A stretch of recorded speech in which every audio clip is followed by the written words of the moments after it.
Well, hello there. Hello. You're saying hi too? Sounds a little more like you're making demands. 5.56 ammo selection and application. A video by request. And ironically, after shooting yesterday, perfectly timed. 5.56 is an interesting round. There are a lot of rifle rounds, there are a lot of pistol rounds. A lot of them have gone through ups and downs. Some of them haven't broken out of being terrible, like 380.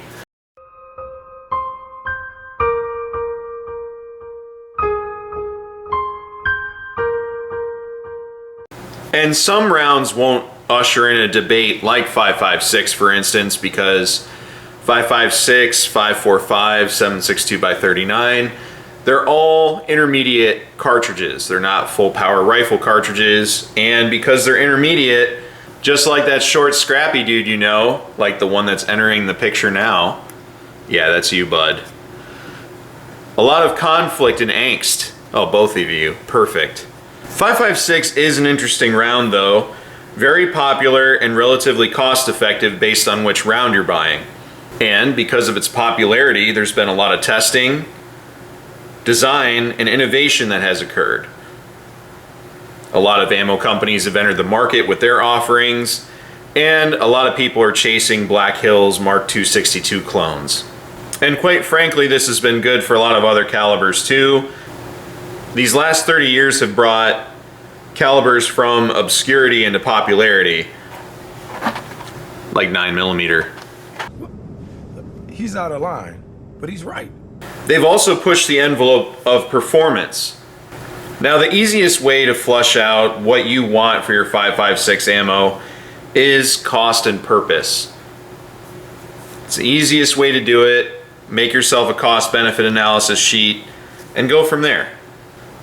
Now, today we're going to look at a little bit. I don't have chronograph testing and all that fancy stuff. This is just a tabletop discussion. From a regular guy's perspective, we're going to look at some basic ammo on your left, special duty and purpose ammo in the center, and high cost, high performance ammunition on the right. And another thing before we get started, different bullets do different things. Some designs work for specific applications, like ball ammo versus barrier blind, like a solid copper TSX round, and precision ammo like the Sierra Match King. Now, a lot of people out there have their preferred rounds, and their preferred rounds for different applications like hunting and self-defense and target shooting, so on and so forth.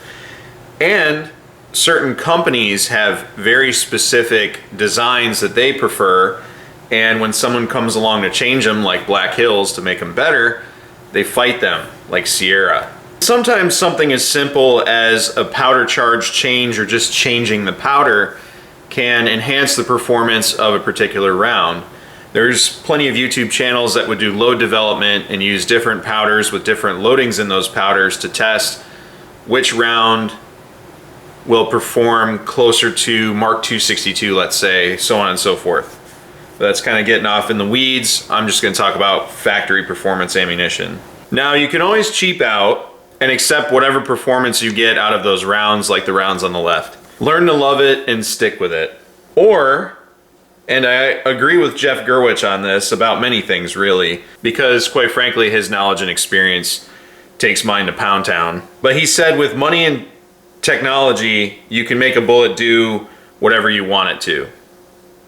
Which is true, and that's how we got the Mark II 62 and a bunch of other rounds like it, like that 77 grain TMK. So the world is your oyster, as it were, and I never really understood that saying, probably because I don't like seafood. You what? All right, let's dive into basic ammunition. These are the rounds everyone's familiar with. There's 223 variants, but I'm gonna stick with 5.56 because I don't stock 223. You have M193, M855, your basic ball ammunition, and it usually says M193 ball on it. Very standard performance and will do what 55 grain bullets do. A lot of guys like 55 grain because it does the tumble thing once it enters the target. And then you have the remarkably average M855, which everybody started to love, but now they hate. And It used to be because they were trying to ban it back in the day. But the velocity is decent, and it's a remarkably average performer. Some say 55 grain is more accurate, and its effect out of a barrel length is going to be determined by what barrel length you're using. So why go the cost-effective route? Well, it's cost-effective. What? Oh my God! Who told you? You have remarkably average performance, but it's remarkably average performance that you can count on being remarkably average. The accuracy is okay and usually acceptable. Very plentiful round. You can usually find 55 grain or M855 anywhere. You can't shoot M855 at everything though. Some ranges don't allow it, period. And it eats steel traps in indoor ranges and steel targets at outdoor ranges, especially if you're using a 20-inch. Some of the disadvantages, of course, remarkably average, very meh accuracy, like we said, but they really don't like standing up to wind because they're lighter and they don't have any cuts or bullet design that's going to help fly through the wind. So you'll notice that 55 grain and 62 grain M855 rounds will not do that well when it gets super windy out. Although you'd be really impressed how much 7 grains changes the flight pattern, especially when you're looking from 55 to 62, 62 to 69, nice. And I know it's technically 8 grains, but 69 to 77, those grain weights do matter. So someone might look at 55 and 62 and say, meh, not that big a deal. It actually is. And lastly, the 55 grain and 62 grain suffer from it works in this, so it must work in this. Or I only need this much performance out of, say, my 10.5. I can't wait.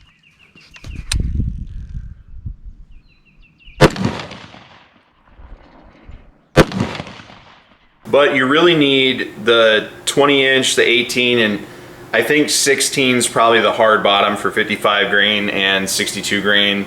Still doing what they're designed to as far as performance, where when they hit the target they tumble and they have proper energy when they hit the target.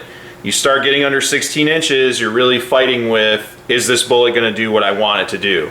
And yes, I understand, being in the military, carrying an M4 with M855, it's not the most ideal round to put in there. If you put in a Mark II 62, it'll absolutely shit on the M855. But can you make an M855 work out of an M4?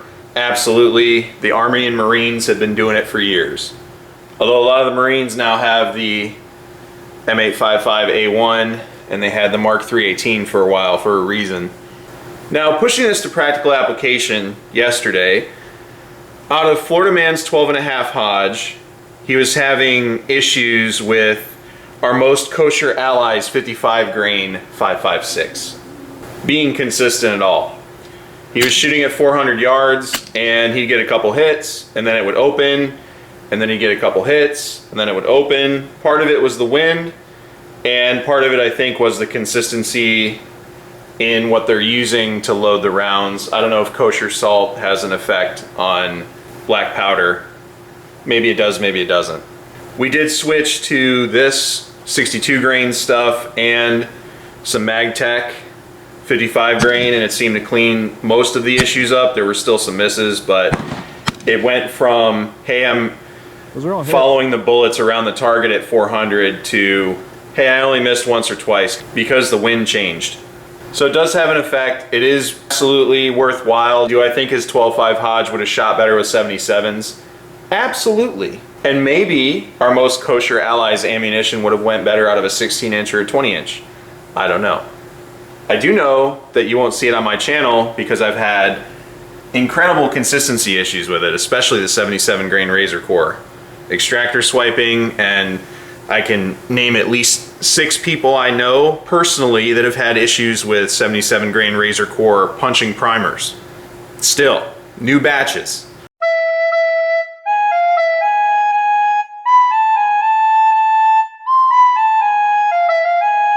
Special purpose ammo.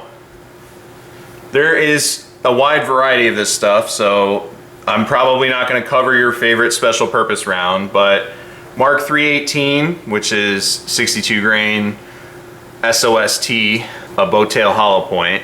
The FBI 64 grain soft point loads, 62 grain OTM, Hornady Tap SBR, which covers a lot of different grain weights.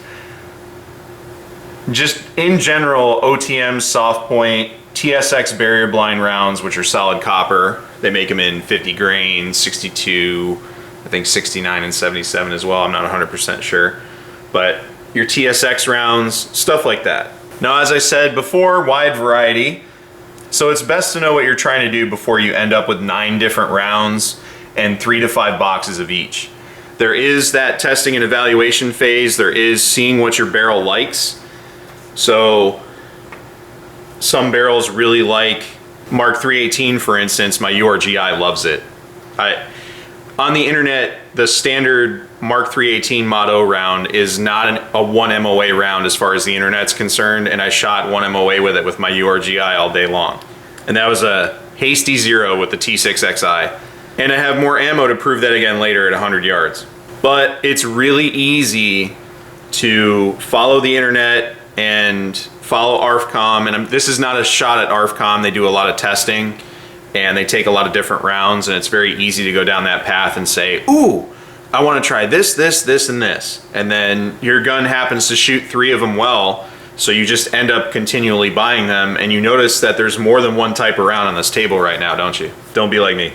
Next, it can be tailored to your application, like a short boy or better performance out of a 12.5, 14.5, so on and so forth. Special purpose rounds do a lot of incredible things. Whether it's hunting or home defense or raiding trap houses or whatever, you can really tailor what you want the round to do at specific ranges for specific applications, which is excellent. Barrier penetration, glass, walls, metal, etc., or no barrier penetration. Now, I know Garantham just did a video.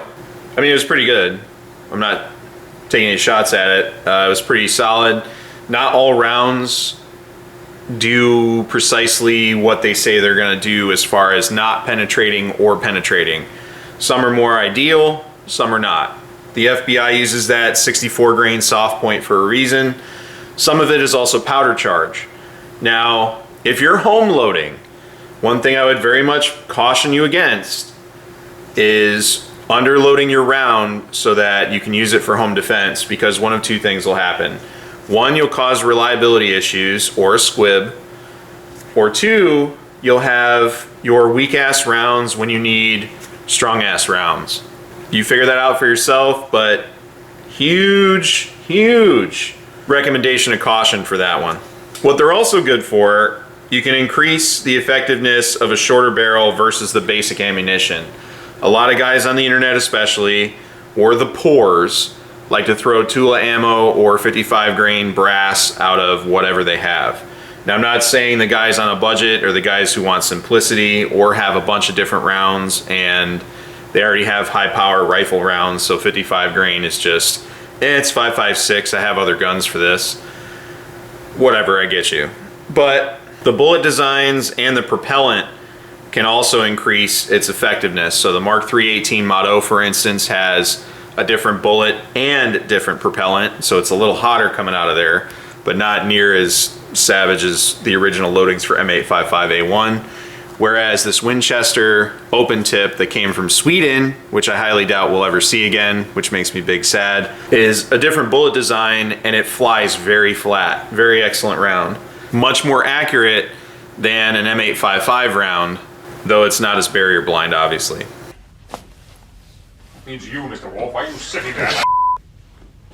And lastly, and most importantly to someone like me who worries about these things, it increases terminal performance and precision and accuracy, as well as ease of achieving that precision and accuracy. So I like to call that consistency. Some guys might have some other words for that. But these perform better than these do as far as accuracy. You might have a magic barrel or a 1 in 9 twist rate or 1 in 12 twist rate that really optimizes 55 grains. But for most of us with the 1 in 7 twists, these fly a little bit better based on what your barrel likes. All right, Time for high dollar, high performance, precision ammunition. Nobody wants to pay for it. Everybody loves shooting it. And she's sneaking out. Why do you do this all the time? All right, whereas the special purpose or special duty rounds gave you a slight increase in terminal performance over a basic round, these rounds here are the king of precision, accuracy, and terminal ballistics. Mark II 62, 77 grain Sierra Match Kings, Burger rounds, 77 grain tipped Match Kings, and 69 grain OTMs are proven with their accuracy and performance. I do hear some funny stuff about 69 grain, and I'm not just saying it because of the number. There's some guys that are like, oh, it's a good precision round, but it doesn't have that great lethality. I don't know where that comes from, but I don't understand how a 69 grain doesn't hit harder. A 69 grain OTM doesn't hit harder and do damage more than a 55 grain or a 62 grain. I mean, maybe they're saying versus a 77, that would make sense, but anyhow. Like if you look at the milliamp,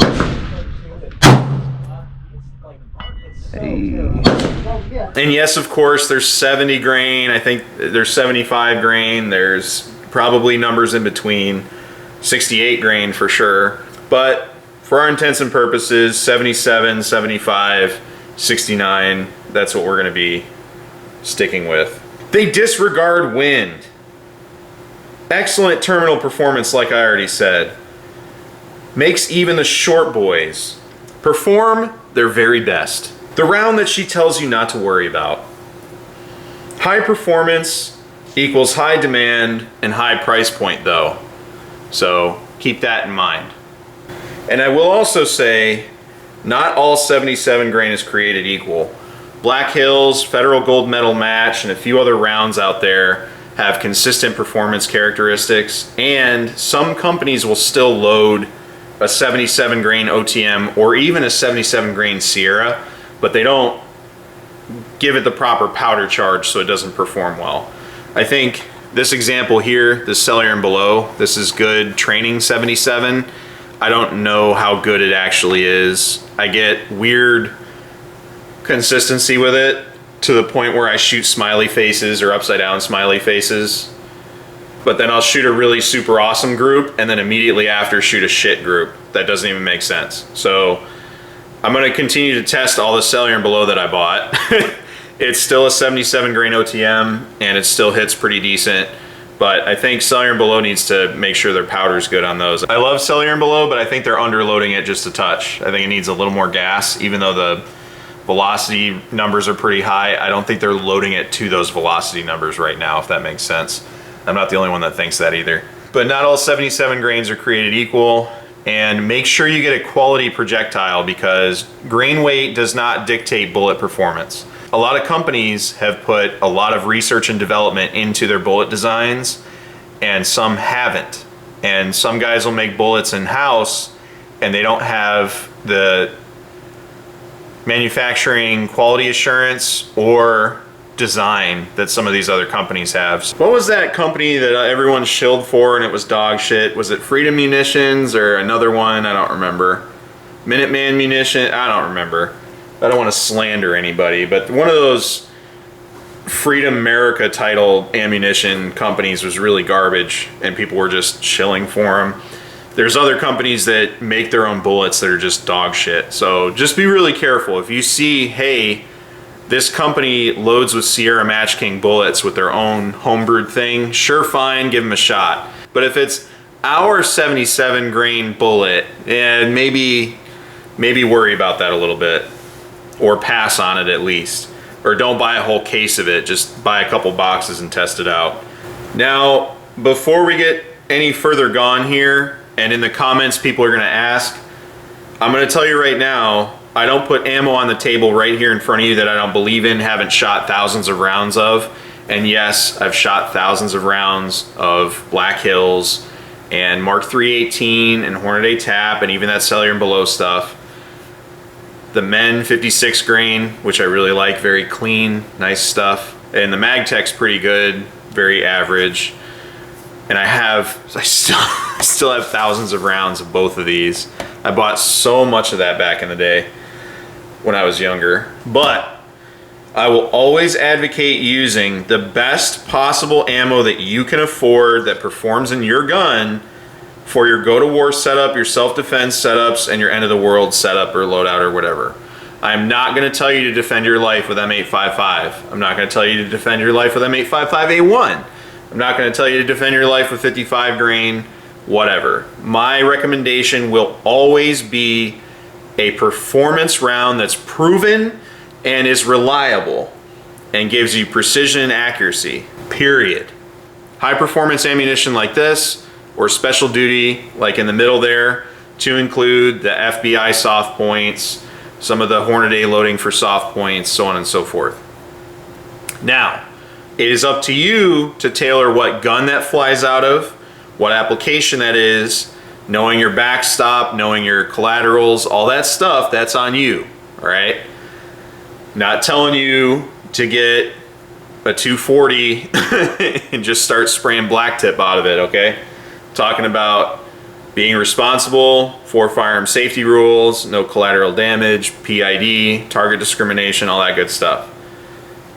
But if you are using this for a serious intended purpose, it needs to have serious ammunition in it. Before you ask me about basic ammo, are you using a 20-inch? I get that people are on a budget or trying to raise a family in this economy.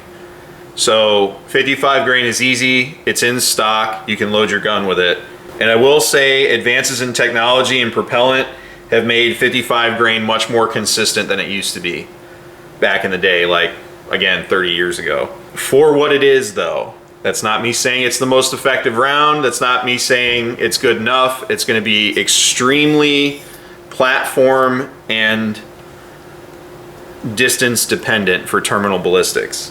Before people quote me the Kyle Rittenhouse situation about how he used a DPMS or whatever the hell he used, 16-inch barrel with 55 grain ammunition, what were his engagement distances? I ram and I rip. This is the way the dialogue spits. You trying to get some of this hot fire? You could either make this song or not make this song. You're too close, man. You're too close, man. So if that's your engagement distance, sure, fine. But I have to worry about other things. So are you using a 20-inch or a 16-inch for 55 grain or M855, 400, maybe 500 yards? Yes, I know there's stories from Iraq and Afghanistan about engagement distances with M855 out of a M16A4 or an M4 with an ACOG on it. I'm not refuting those gentlemen, but that's incredible marksmanship feats on people that are not in the United States that are probably starving. 12.5 to 14.5, maybe about the same distance with a quality barrel. If it's a iffy barrel, maybe 400 yards. 10.5 and 11.5, 200 yards with M193 or M855. Guys are gonna quote to me because they were using Mark 262 out of their Mark 18s to get to 3, maybe 400 yards or meters, all right? So before you say, these dudes said they use their Mark 18s at this distance, almost all of those guys exclusively are using Mark 262. So be careful with that. What about a 7.5 to 8.6 inch barrel?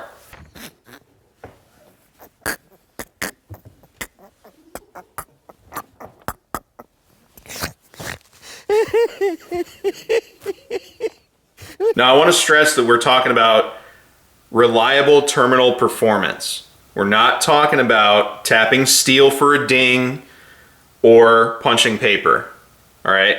This is reliable terminal performance. I promise you, you can quote to me whatever the fuck you want on paper. The second you get out to a range like JTAC that has wind and you're struggling to connect with a 400-yard target, you'll change your mind. Or a 500-yard target. Some people have never shot past 50 or 100 yards because that's all they have available to them at their ranges. But I've also seen guys that have shot that when they get to an open range, they're scared to shoot at distance.